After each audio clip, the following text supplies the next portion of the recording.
This video is for awareness purpose only and not a substitute of professional advice or treatment. नमस्कार, मैं doctor Amit Kumar Sinha, senior consultant neurologist आपका स्वागत करता हूं। आज हम न्यूरोपैथी के बारे में डिस्कस करेंगे। न्यूरोपैथी यानी नसों की कमजोरी या तकलीफ। ये 3 तरह की मुख्यतः होती है: peripheral neuropathy, cranial neuropathy, autonomic neuropathy. ये तीनों अलग अलग या आपस में मिक्स्ड हो सकती हैं। पेरिफेरल न्यूरोपैथी का मतलब है आर्म्स और लिम्स, पैर और हाथ के नसों में तकलीफ होना और उसका इन्वॉल्वमेंट होना।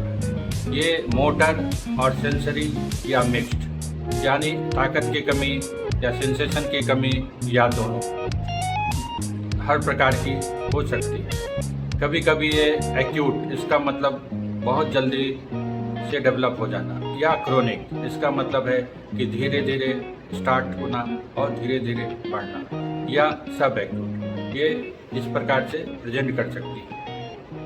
ये कभी कभी दूसरे अन्य कोमॉर्बिडिटीज यानी अन्य बीमारियों के साथ भी होती है और कभी कभी ये इडियोपैथिक भी होती है।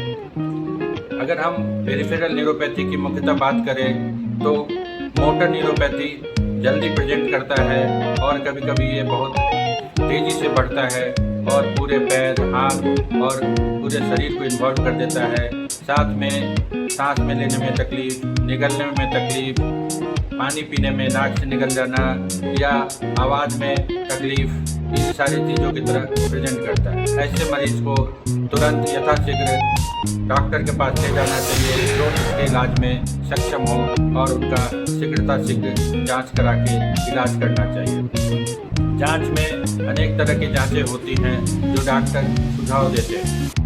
सेंसरी न्यूरोपैथी भी या तो स्लोली डेवलप होती है, जैसे कि शुगर डायबिटीज पेशेंट में पहले पैरों में टिंगलिंग, नमनेस शुरू होना, फिर धीरे धीरे ऊपर की तरफ बढ़ना और कभी कभी हाथों तक आ जाना या पूरे शरीर में आ जाना। कभी कभी ये बहुत तेज़ी से पूरे शरीर में अचानक से आ जाती है और ऐसे में जनरली ये इडियोपैथिक होती है। बहुत सारे और कारण हैं जिसमें कि ये न्यूरोपैथी, पेरिफेरल न्यूरोपैथी होती है। पेरिफेरल न्यूरोपैथी के मुख्यतः कारण हमें diabetes, alcohol, connective tissue disorder, auto immune disorder, बहुत सारी दवाइयाँ, टॉक्सिन्स, अल्कोहल और अन्य सारी बीमारियाँ, जैसे कभी कभी मैलिग्नेंसी के साथ, कभी कभी HIV इन्फेक्शन के साथ, कभी कभी विटामिन की कमी और वैस्कुलाइटिस इत्यादि। बहुत से पेशेंट्स में एग्जैक्ट कारण का पता नहीं चल पाता और हमें धीरे धीरे इन कारणों को खोजना पड़ता है। बहुत सारी पेशेंट इडियोपैथिक कारण से इन्वॉल्व होते हैं, जैसा मैंने पहले भी बताया, जिसमें कि कोई भी कारण पता नहीं चल पाता और हमें सिम्प्टोमेटिक ट्रीटमेंट करना पड़ता है। लेकिन हमें सारे कारणों का खोज करना है। बहुत सारे वायरल एंड अदर इन्फेक्शंस भी इस तरह की न्यूरोपैथी के कारण बनते हैं, जिसका भी हमें सीरोलॉजिकल टेस्ट करना पड़ता है। इसके बारे में डॉक्टर साहब आपको सुझाव देंगे और टेस्ट कराएंगे। क्रैनियल न्यूरोपैथी अगर हम बात करें तो ये हमें मुख्यतः डबल विजन, निगलने में तकलीफ, सांस लेने में तकलीफ इत्यादि की तरह प्रेजेंट करता है। क्रैनियल न्यूरोपैथी में जो पेरिफेरल न्यूरोपैथी के कारण हैं वो कारण मुख्यतः होते हैं। इसके अलावा CNS ट्यूमर, CNS इन्फेक्शन इत्यादि ऐसे होते हैं जो कि क्रैनियल न्यूरोपैथी के तरह प्रेजेंट करते हैं। बहुत सारे पेरिफेरल न्यूरोपैथी के कॉजेज, जैसे कि GBS, कभी कभी क्रैनियल न्यूरोपैथी की तरह ही प्रेजेंट करता है और पेरिफेरल न्यूरोपैथी उसमें नहीं रहता है, साइन सिम्टम नहीं आते हैं।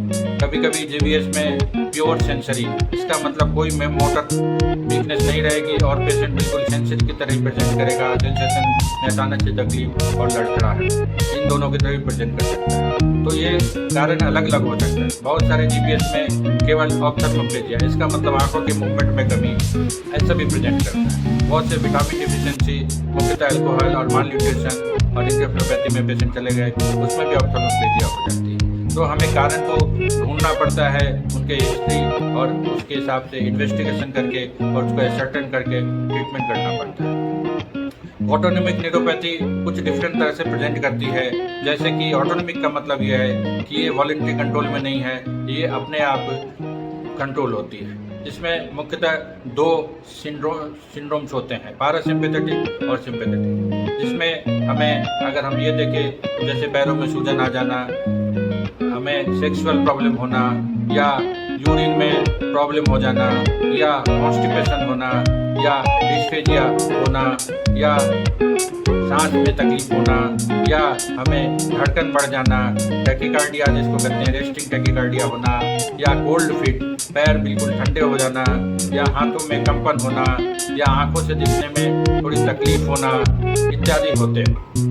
ऑटोनोमिक न्यूरोपैथी में कारण ये पेरिफेरल न्यूरोपैथी वाले भी हो सकते हैं और कुछ अलग भी हो सकते हैं। इन कारणों के बारे में डॉक्टर साहब आपको सुझाव देंगे। बहुत सारे, स्पेशली कीमोथेरेपी में ये कॉमन है, ऑटोइम्यून में कॉमन है, एमाइलोइडोसिस, अल्कोहल, कभी कभी जीबीएस इत्यादि में ये कॉमन है।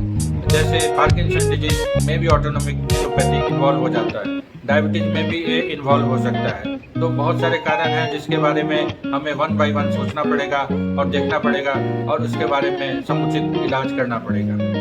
अगर हम इन्वेस्टिगेशन की बात करें तो ब्लड टेस्ट, सीरोलॉजिकल टेस्ट और मैलिग्नेंसी को रूल आउट करने के लिए जो टेस्ट डॉक्टर एडवाइस करे, अल्ट्रासाउंड, सीटी स्कैन और एक्सरे इत्यादि की जरूरत पड़ती है। नसों की जांच के द्वारा भी हमें काफ़ी जानकारी मिलती है। कभी कभी न्यूरोपैथी और मायोपैथी में एक कन्फ्यूजन होता है, तो उसमें हमें मायोपैथी से रिलेटेड ब्लड टेस्ट और EMG स्टडी इत्यादि करनी पड़ती है। इसके बारे में डॉक्टर न्यूरोलॉजिस्ट आपको सुझाव देंगे और उनका सुझाव के अनुसार टेस्ट कराने से ये डायग्नोसिस आपकी मालूम होगी। तो हमें सुझाव के अनुसार चलना है, इन्वेस्टिगेशन कराने हैं, ब्लड टेस्ट कराने हैं और जितने भी कारण हो सकते हैं, जब तक कारण ना पता चले उसकी खोजबीन जारी करनी है, साथ में इलाज भी जारी करना है। तो पेशेंट का इलाज स्टार्ट करके, सपोज कोई विटामिन डिफिशिएंसी है, जैसे B12 की डिफिशिएंसी अगर हो, तो हमें ये देखना है कि पेशेंट की खाने पीने में तकलीफ है या पेशेंट की कोई ऐसी दवा चल रही है जिससे कि B12 की कमी हो रही है, या कोई और कारण है जिससे B12 की कमी हो रही है, कोई ऑटोइम्यून कारण हो, इंट्रिंसिक फैक्टर का कारण हो। तो कारण जो है डॉक्टर ढूंढेंगे और आपको उस तरह का टैबलेट या इंजेक्शन देंगे जिससे कि हमें पता चलेगा। जैसे B12 की टेस्ट कराने से उसका लेवल मालूम हो जाता है। अगर मालूम में ये चलता है कि नहीं B12 डिफिशिएंसी है, तो B12 को सप्लीमेंट करके साथ में B12 की डिफिशिएंसी के कारण को ढूंढा जाता है और जो भी कारण मिले उसको इंगित करके उसका ट्रीटमेंट किया जाता है। जैसे मैंने बताया, शुगर में ये बीमारियां कॉमन है। शुगर में कुछ दवाइयां ऐसी चलती हैं जो B12 की कमी कर देती हैं और इन दवाओं को आइडेंटिफाई करना अति आवश्यक है ताकि हमें शुगर भी कंट्रोल रहे और B12 की डिफिशिएंसी भी ना रहे। क्योंकि जब पेरिफेरल न्यूरोपैथी होगा तो लोग ये सोचेंगे ये डायबिटिक पेरिफेरल न्यूरोपैथी है, लेकिन B12 इग्नोर हो जाएगा।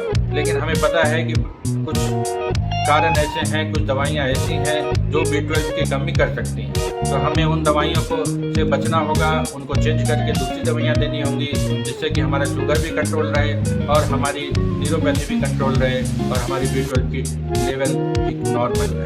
ये एक मैंने आपको एग्जाम्पल बताया। इसी तरह से डिफरेंट कारण के डिफरेंट एग्जाम्पल होते हैं जिसके बारे में डॉक्टर विस्तृत आपको सोचेंगे और आपको जानकारी देंगे और आपसे डिस्कस करेंगे। उनके जानकारी के अनुसार, उनके टेस्ट के अनुसार, इन्वेस्टिगेशन के अनुसार और पेशेंट की हिस्ट्री, फैमिली हिस्ट्री इत्यादि के अनुसार ट्रीटमेंट डिसाइड होगा और ट्रीटमेंट कितने दिन लेना है, कैसे लेना है, ये सारी बातें डॉक्टर साहब आपको समझाएंगे। मेरा अनुग्रह ये रहेगा कि आप डॉक्टर के सुझाव का पालन करें और दवाइयाँ और दूसरी जो भी वो लाइफ स्टाइल मॉडिफिकेशन या खाने पीने में कोई ऐसी जो सुझाव दे उनका पालन करें और आप स्वस्थ रहें। इस तरह की अन्य जनोपयोगी जानकारियों के लिए आप मेरे YouTube चैनल को लाइक और सब्सक्राइब करें और अत्यधिक शेयर करें ताकि अन्य लोगों को भी इसका लाभ मिल सके। आप मेरे वेबसाइट www.thebestneurologist.com पे जाके भी इस तरह की जानकारियाँ और अन्य न्यूरोलॉजिकल बीमारियों की जानकारियाँ प्राप्त कर सकते हैं। नमस्कार, धन्यवाद।